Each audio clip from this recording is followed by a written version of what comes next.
তো দোস্ত তোমরা জীবনে কাঠের বিল্ডিং দেখছো কিনা নাই জানি না, আমি কিন্তু দেখি না। আসসালামু আলাইকুম ভাই rice, welcome to my new blog. তো দোস্ত আশা করি সকলে অনেক অনেক ভালো আছে আলহামদুলিল্লাহ। তো আমাদের ছোট্ট ব্লগে তোমাদের সবাইকে স্বাগতম। তো দোস্ত তোমরা দেখছো কিনা নাই জানি না, জীবনে আমি কিন্তু জীবনেও কাঠের বিল্ডিং দেখি নাই। তো এখন আমি বর্তমান যে দাঁড়ায় আছি এটা কিন্তু কাঠের বিল্ডিং এর উপরে দাঁড়ায় আছি, উপরতলায় আছি আর কি। তো কাঠের বিল্ডিং কিরকম হয় তো তোমরা যদি দেখতে চাও অবশ্যই ভিডিওটা শেষ পর্যন্ত দেখো। তোমাদেরকে রাইট করে যেহেতু ভিডিওটা করতেছি একটা বাল্বের সাহায্যে, তো যতটুকু সম্ভব আর কি তোমাদেরকে দেখাবো।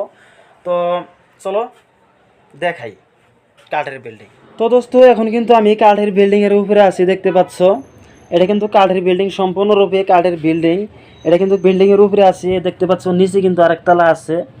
তো চারো সাইডে কিন্তু টিনের বেড়া আছে, আর আর দেখতে পাচ্ছ এই ঢালাইটা আছে কাঠের। আর দেখতে পাচ্ছ এখানে একটা পোস্টও আছে।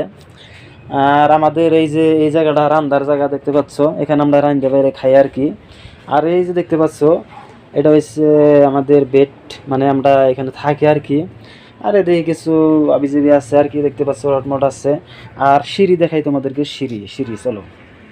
তো দোস্ত যেহেতু রাত সিঁড়ি হয়তো দেখা যাবে না, এই যে দেখতে পাচ্ছ হয়তো দেখা যায় না, সিঁড়িটা দেখা গেছে না, দুঃখিত আর কি, রাত করে দেখা যায় না। তোমার তো হয়তো দিনে যদি ভিডিওটা করতাম তোমাদের দেখাইতে পারতাম আর কি। তো যাই হোক, যতটুকু সম্ভব আমি তোমাদেরকে দেখাবো। এই দেখো এদিকে টিনের বেড়া আছে,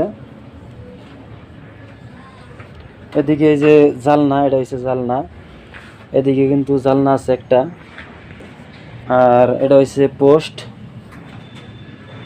তো দোস্ত কাঠের বিল্ডিং তোমাদেরকে যতটুকু সম্ভব আর কি দেখাইলাম আর কি। তো কেমন লাগলো অবশ্যই কমেন্টে জানাও। তো তোমাদেরকে আমি ভালোভাবে দেখাইতে পারলাম না, যেহেতু রাত করে ভিডিওটা আমি করতেছি। তো ব্লগটা এখানে শেষ করছি। ভালো লাগলে লাইক কমেন্ট শেয়ার সাবস্ক্রাইব করে সাথে থাকো। দেখা হচ্ছে নেক্সট কোনো ব্লগে ইনশাল্লাহ। আল্লাহ। তো দোস্ত যারা ভিডিওটা দেখলেন ভুলবে মাফ করবেন, আর অবশ্যই সাবস্ক্রাইব করে সাথে থাকবেন ইনশাল্লাহ।